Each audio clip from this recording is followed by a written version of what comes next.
Hello students, welcome back to Awasthi classes. ये business studies chapter number 3 business environment का video number 5, जिसमें आज हम डिस्कशन करने वाले हैं impact of change in economic policy 1991, जिसे हम effects of economic policy LPG policy 1991 कहते हैं। प्रीवियस वीडियो में हम लोगों ने बहुत कुछ पढ़ लिया है, मीनिंग पढ़ लिया, फीचर पढ़ लिया, इंपॉर्टेंट पढ़ लिया, डायमेंशंस पढ़ लिए, एलपीजी पॉलिसी क्या होती है ये कंप्लीट हमने अपने जस्ट लास्ट वीडियो में यहाँ पर डिस्कशन किया था। और इस वीडियो में लास्ट वीडियो को कोरिलेट करके हम यहाँ पर बात करेंगे कि जो लास्ट वीडियो हमने इकोनॉमिक पॉलिसी 1991 पढ़ा था उसके इम्पैक्ट क्या हुए इंडियन बिजनेस में। तो ये सारे डिस्कशन यहाँ पर हम करेंगे। मैं इस पॉइंट को यहाँ पर स्टार्ट करूँ इसके पहले मैं आपको फिर से रिकॉल करा दूं। मैंने आपसे कहा था कि LPG policy one of the best economic policy हमारे इंडियन गवर्नमेंट ने तैयार की थी, जो अब तक की सबसे सक्सेसफुल इकोनॉमिक पॉलिसी है।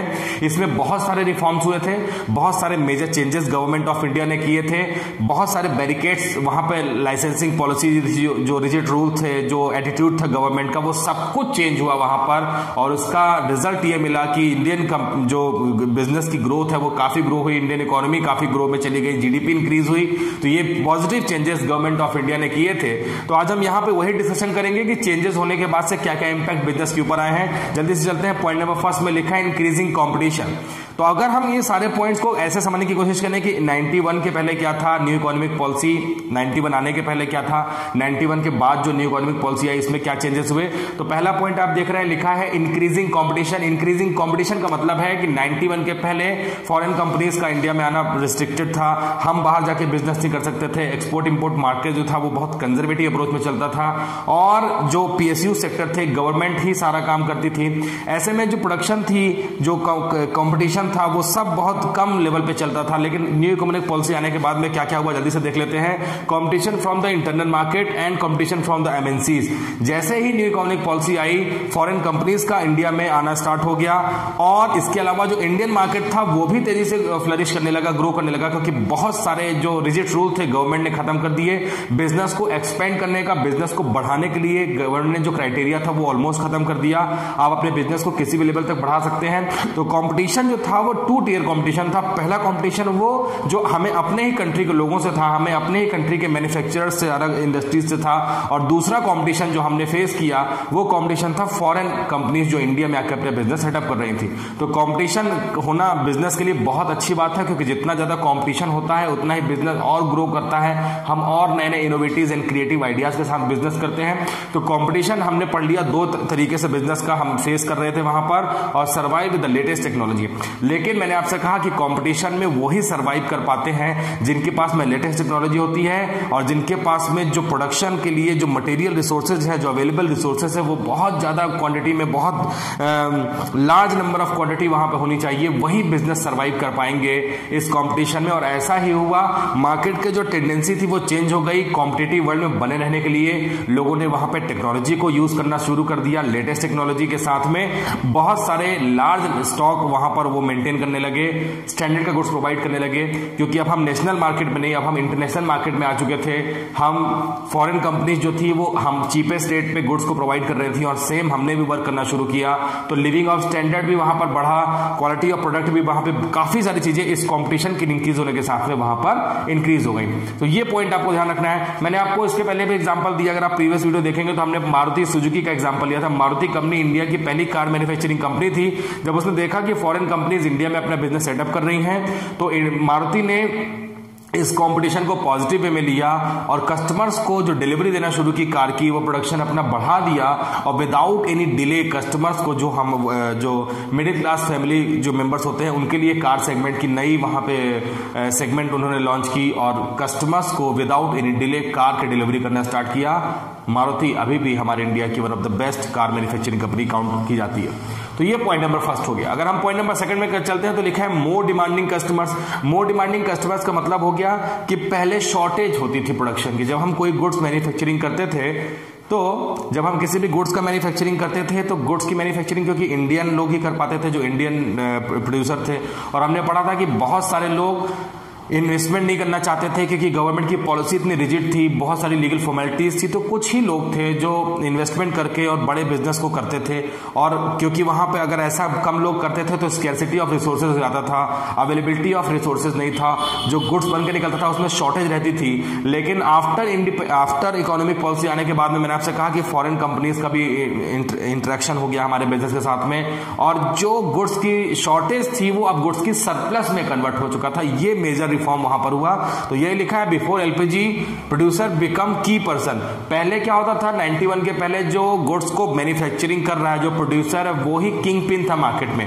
वो उसकी बिल और विश के बेसिस पे मार्केट में कस्टमर को सेटिस्फाई किया जाता था। कस्टमर अपने डिमांड को वहां पर नहीं रख पाते थे क्योंकि मैंने कहा शॉर्टेज था। तो कस्टमर उन चीजों को लाइक करते थे, उन चीजों को यूज करते थे जो प्रोड्यूसर ने बना के सामने परोस दिया, हमें वही लेना था। यहां पर जो अप्रोच थी वो प्रोड्यूसर अप्रोच थी। लेकिन कंसेप्ट चेंज हो गया है। Various MNCs establish their unit in India. MNC का एंट्री हो गया हमारे इंडिया में 91 पॉलिसी चेंज होने के बाद में। और उसकी वजह से क्या हुआ अगर आप देखेंगे तो उसकी वजह से जैसे ही यहां पर एस्टेब्लिश हुआ एमएनसी, तो उसका रिजल्ट ये हुआ कि surplus of product in every sector. तो जो शॉर्टेज थी अब वो सरप्लस में कन्वर्ट हो गई। बहुत सारी कंपनीज एक ही टाइम पे, मैंने अगर आपसे एग्जांपल ये लूं कि ये मार्कर पहले एक ही मैन्युफैक्चरर बनाता था, खरीदने वाले जो लोग थे वो इसी मार्कर को खरीद सकते थे क्योंकि यही मार्केट में अवेलेबल था ये मार्कर। लेकिन जब फॉरेन कंपनीज ने अपना बिजनेस स्टार्ट किया, इसी मार्कर को कम रेट पे, बहुत शार्प वे में, बहुत लेटेस्ट टेक्नोलॉजी के साथ में और कुछ इसमें फीचर ऐड करके बनाना स्टार्ट किया। तो ऐसे में हमने भी अपने इसे कॉम्पिटिशन समझ के हमने भी इसमें बहुत सारे चेंजेस किए, हमने भी इसका रेट गिराया और मार्केट में बहुत सारे मैन्युफैक्चरर तैयार हो गए इस मार्कर को बेचने के लिए। तो ये बेनिफिट मिला कस्टमर को और अब कस्टमर ओरिएंटेड मार्केट हो गया। जो कस्टमर को सेटिस्फाई करने वाली चीजें थी, जो कस्टमर की डिमांड थी, वो मार्केट में चीजें बिकने लगी। और इसका रिजल्ट अगर आप देखेंगे तो ये लिखा है producer market shifted to buyer market that is customer oriented market. तो मार्केट का पूरा जो एस्पेक्ट है वो चेंज हो गया, जो डायमेंशन था वो चेंज हो गया। अब कस्टमर के सेटिस्फाई करने वाले जो पॉइंट्स है उसको ध्यान रख के गुड्स का मैन्युफैक्चरिंग वहां पे स्टार्ट हो गया। तो ये बहुत इंपॉर्टेंट चेंज था। तीसरे पॉइंट में चलते हैं। लिखा rapidly changing technical environment. Technological environment में चेंजेस जो होते हैं वो बहुत फ्रीक्वेंट होते हैं। अगर आप मोबाइल फोन यूज करते हैं तो आप देखेंगे कि हो सकता है दिन में कई बार, अगर आपके पास डिफरेंट ऐप जो ऐप यूज करते हैं उसमें कई बार अपडेट मांगता है, न्यू वर्जन आता है। तो ये सारे टेक्निकल अपग्रेडेशन कहलाते हैं। ये तो छोटे लेवल की बात हो गई। हम बिजनेस एनवायरनमेंट की बात करते हैं। बिजनेस एनवायरनमेंट में भी मशीनरी में बहुत सारे चेंजेस आ गए हैं। फास्ट प्रोडक्शन की वहां पे टेक्निक्स आ चुकी है, कम रिसोर्सेज के साथ में, कम वहां पर मटेरियल के साथ में, कम टाइम के साथ में, कम मैन पावर को यूज करके, कम एनर्जी को यूज करके मैक्सिमम आउटपुट के लिए ऐसी ऐसी टेक्नोलॉजी वहां पे डेवलप हो गई है। और उन टेक्नोलॉजी के साथ ही हमें आगे बढ़ना है। अगर हम ये सोचते हैं कि उस टेक्नोलॉजी के साथ हम नहीं चलेंगे, हम जो टेक्नोलॉजी यूज कर रहे हैं उसके साथ हम आगे चलेंगे, तो मार्केट में स्ट्रॉन्गर फुटिंग के लॉन्गर पीरियड ऑफ टाइम तक बिजनेस में सर्वाइव कर पाना इम्पॉसिबल हो जाएगा। क्योंकि मैंने आपसे कहा पॉइंट नंबर 1 से अगर आप इसको कोरिलेट करते हैं, बहुत सारी जो कंपनीज हैं, फॉरेन कंपनीज हैं, वो एकदम सोफिस्टिकेटेड टेक्नोलॉजी के साथ में आगे बढ़ रही हैं। और इसका रिजल्ट ये होता है कि कंपटीशन में बने रहने के लिए जो हमारे कॉम्पिटिटर ने चेंज किया है, मैंने आपसे कहा था फर्स्ट मूवर एडवांटेज, आपको हमेशा एक स्टेप आगे रह के काम करना है। और उसके चेंज करने से पहले आपको अपने बिजनेस में उस टेक्नोलॉजी का यूज करना है, तभी आप बिजनेस में बने रह पाएंगे। यहां पर लिखा है before LPG small internal competition था। ये बिल्कुल सही है। जब एलपीजी पॉलिसी नहीं थी तो कंपटीशन था, तो लेकिन इंटरनल लेवल पे था। इंडिया में ही कंपटीशन था, इंडियन लोगों के बीच में ही कंपटीशन था। तो कंपटीशन इंटरनल और कंपटीशन का लेवल बहुत छोटा था। एलपीजी आने के बाद में क्या हुआ, after LPG companies adopted the latest technology. Latest technology का मतलब मैंने आपको बताया था प्रीवियस वीडियो में कि एलपीजी पॉलिसी आने के बाद में जो कैपिटल गुड्स था, कैपिटल गुड्स का मतलब होता है जैसे ये मार्कर है, ये कंज्यूमेबल गुड्स है, लेकिन इस मार्कर को बनाने की जो मशीनरी थी, जो किसी भी गुड्स को बनाने की मशीनरी होती है, वो तो अगर एक बार किसी फैक्ट्री में सेटअप हो जाती है तो लंबे समय तक सेटअप रहती है, लॉन्ग टाइम तक हम उसका सेटअप बना के रखते हैं। तो ऐसी मशीनरी जो किसी कंज्यूमेबल गुड्स को बनाने के लिए यूज की जाती है उसे हम कैपिटल गुड्स कहते हैं। और कैपिटल गुड्स में बहुत सारी जापानीज, अमेरिकन या चाइनीज जो कंपनीज है जहां पे लेटेस्ट टेक्नोलॉजी के साथ में गुड्स का मैन्युफैक्चरिंग हो रहा था, वही सारी टेक्नोलॉजी हमने भी अडेप्ट की और उसकी वजह से कंपटीशन बहुत बढ़ गया। टेक्नोलॉजी की वजह से expenses on research and development has been increase. ये जो R&D लिखा है इसे हम रिसर्च एंड डेवलपमेंट कहते हैं। ये कैपिटल एक्सपेंडिचर होते हैं। हमने अपने कंट्री में भी रिसर्च एंड डेवलपमेंट करके लेटेस्ट टेक्नोलॉजी को डेवलप करने के लिए बहुत सारी यूनिट सेटअप की और उसमें बहुत सारे एक्सपेंसेस किए। ये सारे कैपिटल एक्सपेंडिचर थे जो हमने टेक्नोलॉजी को अपग्रेड करने के लिए किए थे। टेक्नोलॉजी को अपग्रेड करने से ही कंट्री की इकोनॉमिक ग्रोथ पॉसिबल है, क्योंकि टेक्नोलॉजी ही हमारे बिजनेस में गुड्स के मैन्युफैक्चरिंग से लेके उसके कंजम्पशन तक में हमारी डायरेक्ट इनडायरेक्ट वे में हेल्प करती है। तो टेक्निकल इन्वायरमेंट में बने रहने के लिए हमें चेंजेस के साथ आगे बढ़ना होगा। ये पॉइंट नंबर 3 में हम जान रहे हैं। पॉइंट नंबर 4 में चलें। पॉइंट नंबर 3 को ही अगर हम और आगे पढ़ने की कोशिश करते और एक्सपेंड करते तो आप पॉइंट नंबर 4 पर पहुंच जाएंगे। Necessity for change. Necessity for change मतलब हमारे लिए अब ये जरूरी हो गया है कि हम जो चेंजेस हैं उससे क्विकली अडेप्ट कर लें। लिखा हुआ है no business can run longer time without modifying their policies on time to time. अगर आप एक बार किसी टेक्नोलॉजी को या किसी पॉलिसी को किसी प्लान के साथ आगे चलते हैं और फ्यूचर में कंपटीशन में जो हमारे पास कॉम्पिटिटर है उन्होंने पॉलिसी चेंज कर दी, गवर्नमेंट के एटीट्यूड में चेंज हो गया, पॉलिटिकल पार्टी ने चेंज कर दिया, सोशल एनवायरनमेंट में चेंज हो गया, लीगल एनवायरनमेंट में चेंज हो गया, कस्टमर के टेस्ट और प्रेफरेंस में चेंज हो गया, इसके अकॉर्डिंग ये तो सारे चेंजेस ऐसे हैं जो हो सकता है दिन में कई बार हो, मंथ में कई बार हो, ईयर में तो ऑब्वियसली कई बार होंगे ही होंगे। ऐसे चेंजेस के साथ में हमें बैलेंस बना के रखना है। जैसे ही चेंज हुआ एनवायरनमेंट में, हमने बिजनेस एनवायरनमेंट के स्टार्टिंग में पढ़ा था कि एनवायरनमेंट में होने वाले चेंजेस को हम बदल नहीं सकते, बल्कि होने वाले चेंजेस के अकॉर्डिंग हमें अपने बिजनेस में चेंजेस करने हैं। एनवायरनमेंट के ऊपर हमारा कंट्रोल नहीं है, उससे हम चेंज नहीं कर सकते हैं। तो हमें क्विकली अपने बिजनेस में अकॉर्डिंगली चेंज कर लेना है, तभी हम बिजनेस में बने रह पाएंगे। Modified their policies on time to time. तो आपको अपनी पॉलिसीज वो टाइम टू टाइम पे मॉडिफाइड करनी है। हो सकता है पूरी की पूरी पॉलिसी ही आपको रिप्लेस करनी पड़ जाए, क्योंकि जो टाइम है वो नई पॉलिसी के साथ चलने का है। तो पॉइंट नंबर 4 में बस इतना ही है। पॉइंट नंबर 5 अगर आप देख रहे हैं, need for developing human resources. 91 के पहले क्या होता था, क्योंकि हमने पढ़ा इंटरनल कंपटीशन था, कंपटीशन लेवल बहुत कम था, क्योंकि फॉरेन कंपनीज का इंट्रोड्यूस नहीं हुआ था इंडिया में। तो जो लेबर थे, हम लोगों ने मशीनरी में तो बार बार फोकस किया। हम बात करें टेक्निकल चेंजेस और नेसेसिटी थी फॉर चेंजेस, तो हमने जो मशीनरी थी, मटेरियल था, उसको तो बहुत शार्प कर लिया। इंटरनेशनल मार्केट से मशीनरी और मटेरियल को लाके बिजनेस का प्रोडक्शन मैन्युफैक्चरिंग करने लगे। लेकिन जो मैन पावर है, जो ह्यूमन रिसोर्सेज है, अगर ह्यूमन रिसोर्सेज हम 91 के पहले बात करें तो जो ह्यूमन रिसोर्सेज थे वो अनट्रेन्ड थे, उनके पास में जो सोफिस्टिकेटेड टेक्नोलॉजी को चलाने का नॉलेज था वो नहीं था। वो कम नॉलेज के साथ में मशीनरी जो कम टेक्निक वाली थी उसे हैंडल कर रहे थे, शार्प नहीं थे, अनस्किल्ड लेबर थे। लेकिन 91 के बाद में, क्योंकि कंपटीशन में बने रहना है, कस्टमर की डिमांड लगातार बढ़ रही है, टेक्नोलॉजी का चेंज रैपिडली हो रहा है, चेंज जो है वो नेसेसिटी बन चुकी है हमारी। और ऐसे क्रिटिकल इन्वायरमेंट में, ऐसे कॉम्प्लिकेटेड इन्वायरमेंट में बने रहने के लिए ह्यूमन रिसोर्सेस के एटीट्यूड में भी चेंज लाना हमारे लिए जरूरी हो गया था। माफ कीजिएगा। तो बिजनेस इन्वायरमेंट में चेंजेस की वजह से ह्यूमन रिसोर्सेज जो पहले अनस्किल्ड थे, इनएडिक्वेट नॉलेज के साथ थे, हमने ह्यूमन रिसोर्सेज को भी उतना ही टेक्निकल किया, ह्यूमन रिसोर्सेज को भी हमने वेल ट्रेंड किया और अपने बिजनेस में सिर्फ उन्हीं ह्यूमन रिसोर्सेज को अपने बिजनेस में वर्क दिया या एम्प्लॉयड किया जिनके पास में टेक्नोलॉजी जो थी उसका उन्हें एडिक्वेट नॉलेज था, वो मशीन और टेक्नोलॉजी को सही वे में हैंडल कर पा रहे थे। यही है इस पॉइंट में, before LPG business were managed by inadequate trained personals। तो inadequate trained personals हमारे बिजनेस को मैनेज कर रहे थे, लेकिन after LPG policy business required highly skilled worker, क्योंकि वर्कर्स ही बिजनेस की रियल एसेट्स होती हैं। अगर वर्कर्स को हम सही तरीके से उनको अपडेट कर लेते हैं, उनकी पर्सनल ग्रोथ कर लेते हैं, बिजनेस में जो उनको चेंजेस हो रहे हैं उसके अकॉर्डिंग हम उनमें अपडेट करते हैं, तो बिजनेस हमारे लिए करना बहुत ईजी हो जाता है। तो हमें पॉइंट नंबर 5 में ये देखना है कि ह्यूमन रिसोर्सेज को भी उतना ही वेटेज दिया जाने लगा, उनकी पर्सनल ग्रोथ के साथ में टेक्निकल ग्रोथ भी वहां पे की जाने लगी। पॉइंट नंबर 6 है मार्केट ओरिएंटेशन। ये मार्केट ओरिएंटेशन वाला पॉइंट जो है आपको बहुत कुछ यहाँ पर मोर डिमांडिंग कस्टमर में हम लोगों ने जो पढ़ा कि producer market shifted to consumer market, same है। पहले कंसेप्ट जो अगर आप देखेंगे तो यहाँ पे लिखा हुआ है before LPG selling concept were used. अब सेलिंग कंसेप्ट तो आपको पढ़ना है, बिजनेस स्टडी में, तो उसके लिए हमें मार्केटिंग मैनेजमेंट चैप्टर, जो कि हम बाद में डिस्कशन करेंगे, उसमें देखेंगे।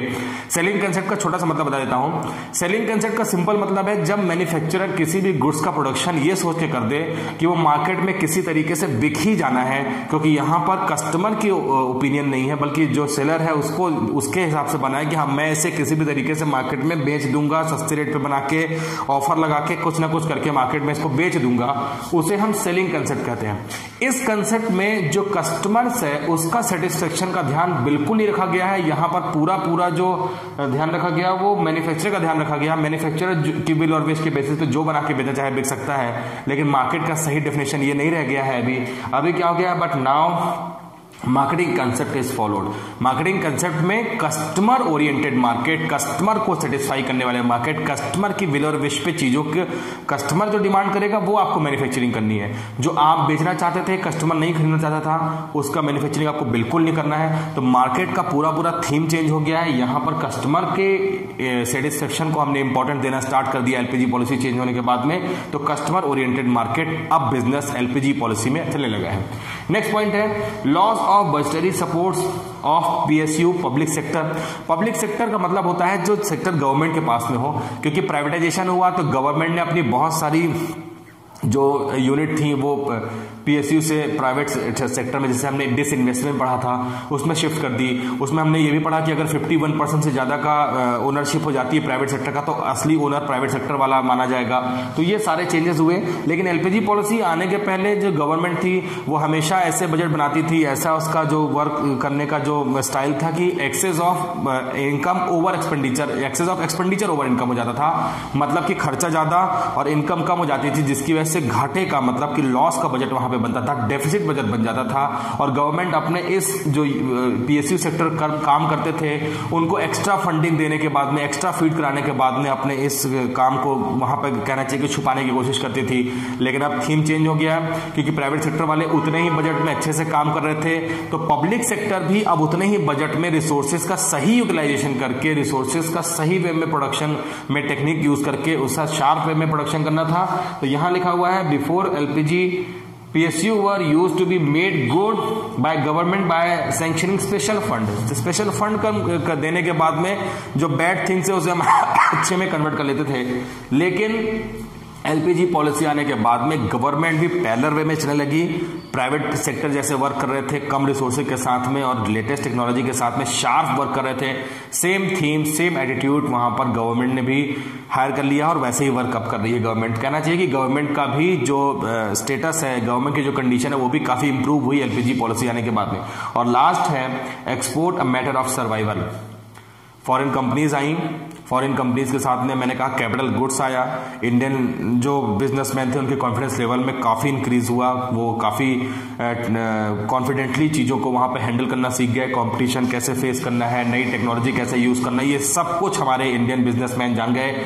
और उन्होंने अब इंडिया में जो मैन्युफैक्चरिंग थी उसे इंडिया तक वहां पे लिमिटेड नहीं रखा, बल्कि गुड्स की मैन्युफैक्चरिंग इतनी लार्ज नंबर में की कि इंडिया में जो कस्टमर थे उन्हें सेटिस्फाई करने के बाद में, उनकी डिमांड को पूरा करने के बाद में वो उस पर्टिकुलर गुड्स का मैन्युफैक्चरिंग करके और उसे एक्सपोर्ट करने लगे। तो यहां पर लिखा है export a matter of survival. बहुत सारे बिजनेसमैन ने ज्यादा अर्न करने में फॉरेन कंपनीज से जब इंडियन करेंसी में कन्वर्ट होगा हमारी करेंसी, तो वो ज्यादा हमें कैश वहां पर मिलेगी और अपने बिजनेस का जो प्रॉफिट है वो भी काफी बढ़ जाएगा। तो ये सारे चेंजेस हुए और हमने अपने एक्सपोर्ट इंपोर्ट बिजनेस को भी और ज्यादा बढ़ा लिया। इंटरनेशनल मार्केट में हम फ्री एंट्री फ्री एग्जिट के साथ चलने लगे। तो ये सारे इंपैक्ट जो आप देख रहे हैं ये इंपैक्ट थे एलपीजी पॉलिसी 1991 के। तो चलिए इंपैक्ट ऑफ एलपीजी के बाद में अब डिस्कशन कर लेते हैं एलपीजी के इंपैक्ट से एक स्टेप आगे चलते हैं और देखते हैं कि managerial response to change in business environment.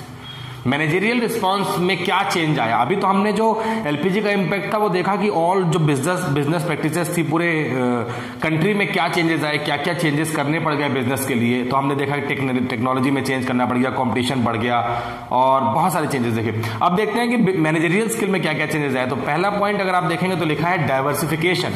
Diversification का मतलब है the first response seen after new economic policies companies are going for diversification. Diversification में सीधा मतलब है कि अभी तक न्यू इकोनॉमिक पॉलिसी आने के पहले मैं सिर्फ मार्कर की ही मैन्युफैक्चरिंग करता था और मार्केट की कंपनी ही मेरी थी जिसमें मैं मार्कर बनाता था। लेकिन डाइवर्सिफिकेशन, मार्कर का मतलब हो गया कि मैं स्टेशनरी आइटम वहां पर फोकस करता था अपने प्रोडक्शन में, लेकिन कंपटीशन इतना इंक्रीज हो गया कि अब मार्केट में सिर्फ मार्कर या स्टेशनरी आइटम के बेसिस पे मार्केट में स्ट्रॉन्गर फुटिंग बना के रखना टोटली वहां पर कॉम्प्लिकेटेड हो रहा था, इम्पॉसिबल हो रहा था। मैंने बिजनेस का डाइवर्सिफिकेशन कर दिया।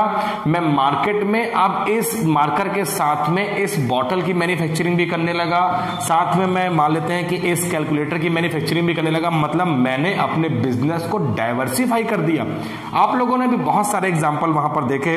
जैसे मैं बात करता हूं कि एलजी जो पहले सिर्फ टेलीविजन बना के मार्केट में लॉन्च करती थी, एलजी के एसी आने लगे, एलजी की मोबाइल फोन आने लगे, बहुत सारे इलेक्ट्रॉनिक डिवाइसेस अलग अलग कंपनीज के, सिर्फ एलजी के नहीं। तो ये डाइवर्सिफिकेशन कहलाता है मेरे बच्चों, जिसमें कंपनीज अपने एक लाइन ऑफ प्रोडक्ट से उसको एक्सपेंड करके किसी दूसरे लाइन ऑफ प्रोडक्ट में भी इन्वेस्टमेंट करती है और उसमें भी अपना बिजनेस उसी फॉर्म में करती है जैसे कि पहले फॉर्म में कर रही थी। इसे हम डाइवर्सिफिकेशन कहते हैं। एलपीजी पॉलिसी चेंज होने के बाद में हर बिजनेस ओनर ने अपने मैनेजरियल स्किल में इस पॉइंट को ऐड किया और बिजनेस को और फ्लरिश करने के लिए मोर लाइन ऑफ प्रोडक्ट को वहां पर ऐड किया। तो डाइवर्सिफिकेशन का एक पॉजिटिव पॉइंट एलपीजी पॉलिसी आने के बाद में वहां पर आया। दूसरा पॉइंट है ज्वाइंट वेंचर और कोलैबोरेशन। ज्वाइंट वेंचर और कोलैबोरेशन का मतलब फिर से मैं आपको इसी मार्कर से समझा सकता हूं। एलपीजी पॉलिसी के पहले एक ये मार्कर मैन्युफैक्चरिंग कंपनी थी और एक ये मार्कर मैन्युफैक्चरिंग कंपनी थी। दोनों का बिजनेस लेस कंपटीशन के साथ में मार्केट में चल रहा था, दोनों ही थोड़ा बहुत इनकम अपनी जनरेट कर रही थी। कंपटीशन बढ़ गया, एलपीजी पॉलिसी के बाद फॉरेन कंपनीज का इन्वॉल्वमेंट हो गया और जब फॉरेन कंपनीज का इन्वॉल्वमेंट हो गया तो मान लेते हैं कि एक ये तीसरी फॉरेन मार्कर मैन्युफैक्चरिंग कंपनी भी मार्केट में अपना बिजनेस वहां पर सेटअप करने लगी इंडिया में। ऐसे में इन दोनों मार्कर मैन्युफैक्चरिंग कंपनीज को लगा कि हमें एक दूसरे से ज्यादा इतना ज्यादा खतरा तो नहीं, लेकिन हम दोनों को ज्यादा खतरा इस तीसरे जो इंटरनेशनल मार्केट में एमएनसी से एक बिजनेस हमारे इंडिया में सेटअप हो रहा है, फॉरेन मार्केट सेटअप हो रहा है इंडिया में, इससे ज्यादा हमें खतरा है। तो इन दोनों ने इससे लड़ने के लिए इन दोनों ने आपस में अपने आप को मिला लिया और मिलाने के बाद में इनकी हर चीज, इनकी मैन पावर बढ़ गई, इनकी मैनेजरियल स्किल बढ़ गई, इनके पास रिसोर्सेज बढ़ गए, इनके पास में views, ideas, intellectual property right सब कुछ इनके पास में बढ़ गया और अभी आसानी से स्ट्रेंथ वे में इस कंपनी का कंपटीशन फेस कर सकते हैं, इसे कंपटीशन दे सकते हैं। लेकिन यहां पे आपको एक बात और समझनी होगी, कोलैबोरेशन जरूरी नहीं कि सिर्फ दो इंडियन कंपनीज के बीच में हो सकता है एक इंडियन कंपनीज और एक दूसरी फॉरेन कंपनीज जो सेम नेचर ऑफ बिजनेस कर रहे थे उनके बीच में कोलैबोरेशन हो गया और अब वो वर्ल्ड वाइड लोगों के साथ में कंपटीशन को फेस करने के लिए अपने आप को मिला चुकी हैं। बाकी रिसोर्सेज दोनों के लिए सेम रहेंगे। तो अगर आप बुक में देखेंगे तो कई सारी कंपनीज का ज्वाइंट टुगेदर हो गया, कोलैबोरेशन हो गया, जिसे हम सिंपल वे में पार्टनरशिप कहते हैं, लेकिन उसे हम पार्टनरशिप नहीं कहते क्योंकि इंटरनेशनल लेवल पे हुआ है, उसे हम ज्वाइंट वेंचर और कोलैबोरेशन कहते हैं। दो कंपनीज मार्केट में एक दूसरे के कंपटीशन को खत्म करने के लिए आपस में मिल जाती हैं, सारे रिसोर्सेज मिल जाते हैं, मैन पावर मिल जाती है, तो उसे हम वो ज्वाइंट वेंचर कहते हैं और वो बिजनेस सक्सेसफुली फिर एक वे में कर सकते हैं। Brand building third number point है और ब्रांड बिल्डिंग का मतलब यह है कि अब कंपनीज को सिर्फ प्रॉफिट कमाने के पीछे नहीं भागना है, हम बिजनेस करने के साथ में जिस बिजनेस को कर रहे हैं उस बिजनेस की ब्रांड को भी हमें मेंटेन करना है। एक वहां पे लोगों के अंदर एक इमेज क्रिएट करनी है। अगर जैसा भी मैंने आपसे कहा कि एलजी, मैंने एलजी क्यों क्या दूसरी, क्योंकि एक एलजी का मार्केट इतना अच्छा मार्केट है कि हम उसको उसके ब्रांड के नाम से जानते हैं।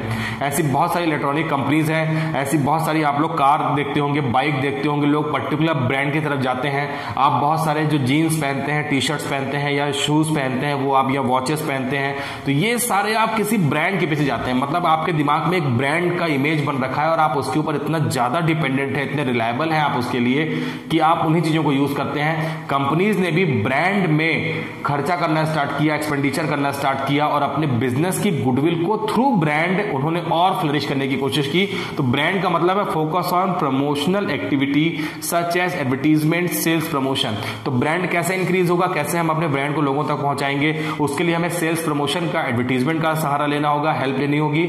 और इसका मतलब यह है कि ब्रांड को लोगों तक पहुंचाने के लिए हमें जो ब्रांड की पब्लिसिटी करने का तरीका है वो या तो एडवर्टीजमेंट के थ्रू हो गया या सेल्स प्रमोशन। तो हमें इस पर्टिकुलर फील्ड में एक्सपेंडिचर करने हैं ज़्यादा खर्च करना है, एडवर्टीजमेंट ज़्यादा करना है, सेल्स प्रमोशन ज़्यादा करना है, हमारी सेल्स बढ़ेगी, लोग हमारे ब्रांड को पसंद करेंगे, तो इसमें फोकस स्टार्ट हो गया, चेंज आया एलपीजी पॉलिसी आने के बाद में। यूज ऑफ लेटेस्ट टेक्नोलॉजी, अभी हमने इम्पैक्ट में देखा कि जो टेक्नोलॉजी के साथ चलेगा, लेटेस्ट टेक्नोलॉजी के साथ में, वही मार्केट में स्ट्रॉन्गर फुटिंग रख सकेगा। सेम पॉइंट मैंने लिखा है, to get first mover advantage, market में बने रहने के लिए स्ट्रॉन्गर फुटिंग के साथ में आपको टेक्नोलॉजी में होने वाले चेंजेस को वेरी फास्ट एंड फ्यूरियस वे में आपको वहां पे टेक्नोलॉजी के साथ में आगे बढ़ना होगा, और मार्केट में बिग शेयर कवर करने के लिए, मार्केट में अपनी फुटिंग को स्ट्रॉन्गर करने के लिए, अपनी पकड़ को मजबूत करने के लिए आपको वहां पे फर्स्ट मूवर एडवांटेज, मतलब टेक्नोलॉजी में चेंज हुआ एनवायरमेंट में और आपने रैपिडली अपने बिजनेस में अकॉर्डिंगली चेंज कर लिया, तो आप बिजनेस में फर्स्ट मूवर एडवांटेज लेकर बिजनेस को बिना किसी डर के आगे बढ़ा सकते हैं। नेक्स्ट पॉइंट है improve compensation level. Compensation level का मतलब हो गया, हमारे बिजनेस में एम्प्लॉयज काम कर रहे हैं, वर्कर्स काम कर रहे हैं। हमने देखा कि वर्कर्स जो काम कर रहे थे वो स्किल्ड वर्कर के साथ हम अब काम करने लगे एलपीजी पॉलिसी चेंज होने के बाद में।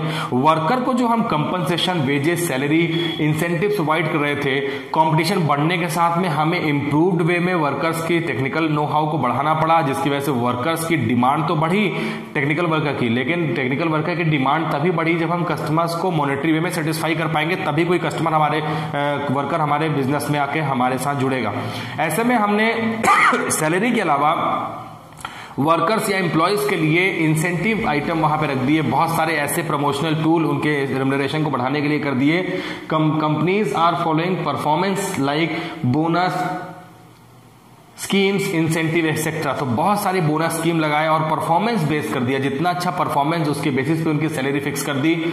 ऐसे में हुआ क्या कि ज्यादा सैलरी लेने के लिए एम्प्लॉयज भी पूरे डेडिकेशन से काम करने लगे। मॉनेटरी जो मोटिवेशन होता है ये एम्प्लॉयज या वर्कर्स के ऊपर में बहुत ज्यादा वर्क करता है। हमने पूरा फोकस उनकी सैलरी को बढ़ाने में भी, उनके कंपनसेशन, उनके रेम्युनरेशन को इंक्रीज करने में भी बहुत सारा काम किया। लिविंग ऑफ स्टैंडर्ड भी हमारे एम्प्लॉयज और वर्कर का अब बिजनेस में बहुत ऊपर जा चुका है, तो ये एक चेंज हुआ। और लास्ट है कस्टमर फोकस। कस्टमर फोकस का मैंने आपको पॉइंट बताया है कि मार्केट का रियल किंग जो है वो प्रोड्यूसर नहीं है, बिजनेसमैन नहीं है, बल्कि कस्टमर है। जो कस्टमर की विल विश होगी, जो कस्टमर का इंटरेस्ट होगा, जिससे कस्टमर सेटिस्फाई होगा, मैन्युफैक्चरर को भैया वही गुड्स बनाना है, मार्केट में वही गुड्स बेचना है, तो इसका ध्यान रखना है। वो मोनोपोली अब खत्म हो चुकी है कि हम जो बनाएंगे वो हम बेचेंगे, नहीं, अब जो कस्टमर बनाएगा, जो कस्टमर चाहेगा वो हमें बना के बेचना होगा। Market is totally shifted from producer to customers, now customer is the kingpin of the market. तो आपने देखा कि कस्टमर अभी किंग पिन है मार्केट का।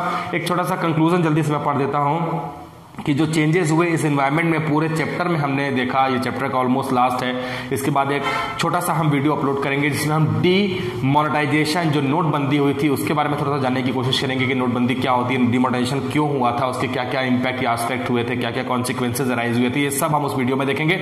इस वीडियो का कंक्लूजन में अगर हम देखें तो हमने देखा कि अगर हम एलपीजी पॉलिसी लाते थे तो पर्सनल क्वालिफाइड पर्सनल्स हमने वहां पे अपॉइंट किया, अपने एक्सपर्ट्स को, लेटेस्ट टेक्नोलॉजी को अपॉइंट किया, अपने इमेज ऑफ बिल्डिंग कस्टमर्स को वहां पे हमने इंक्रीज करने के बारे में सोचा, understanding of requirement of need the customers और सेटिस्फैक्शन ऑफ कस्टमर्स। तो ये बेसिक पॉइंट्स थे जो हमने यहां पर देखे हैं और चैप्टर ऑलमोस्ट फिनिश हो रहा है, लास्ट डिमोनेटाइजेशन बचा है, उस चैप्टर में हम देखेंगे और हम फिर चैप्टर नंबर 4 की तरफ मूव करेंगे। Thank you and wish you all the very best.